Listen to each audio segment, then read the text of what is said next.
अगर अच्छे से देखोगे तो ये एक अच्छा क्वेश्चन माना जाएगा, जिसको 3 स्टार क्वेश्चन बोल सकते हो। सुन, असर्शन है द पेट्योल इन ऑस्ट्रेलियन एसिका expand and become green and synthetic food.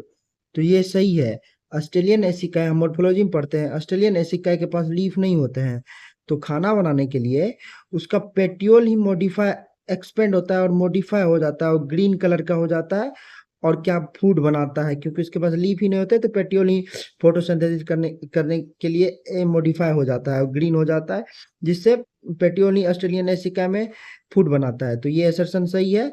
और इसका रीजन दिया हुआ है Venus fly trap. Venus fly में जो ट्रैप बनता है हैज मॉडिफाइड लीफ, वो उसका मॉडिफाइड लीफ होता है। ये भी सही है। वेनस फ्लाई जो इंसेक्ट को ट्रैप करता है अब नाइट्रोजन एब्जॉर्ब करने के लिए उसके बॉडी से एक ट्रैप जो बनाता है वो अपने लीफ से ही बनाता है, लीफ को ही ऐसे मॉडिफाई कर लेता है कि वो एक वेनस फ्लाई ट्रैप बन जाता है, तो इसका मॉडिफाई लीफ ही होता है। असर्शन भी सही है और रीजन भी सही है, लेकिन यहाँ रीजन अगर रीजन करेक्ट एक्सप्लेनेशन असर्शन का हो जाता होता तो यहाँ देता क्यों पेट्योल मॉडिफाई करता है सिंथेटिक फूड के लिए, क्योंकि इसके पास लीफ नहीं होता है, so petiole modify and become green to synthesis food, ये होना चाहिए।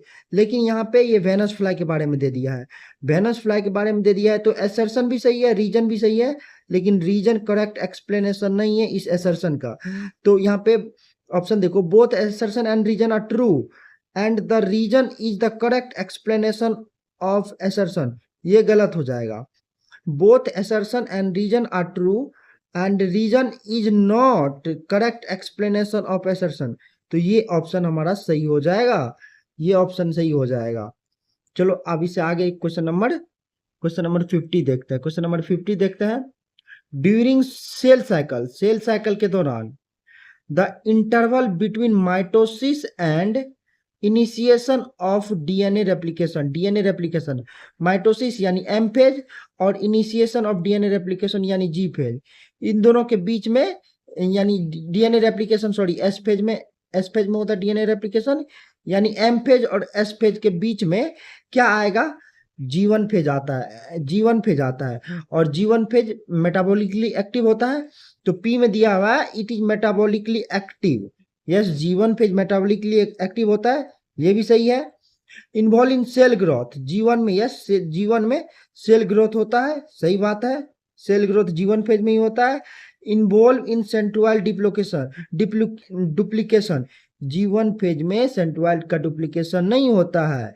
और एस में दिया हुआ है इन्वॉल्व्स क्रोमोजोम रेप्लिकेशन, क्रोमोजोम का रेप्लिकेशन भी नहीं होता है, न जीवन में नहीं होता है, एस में भी नहीं होता है और G2 में भी नहीं होता। जब क्रोमोजोम डिवाइड करता है ना एनाफोर्सिस में, तब रेप्लिकेशन होता है क्रोमोजोम का।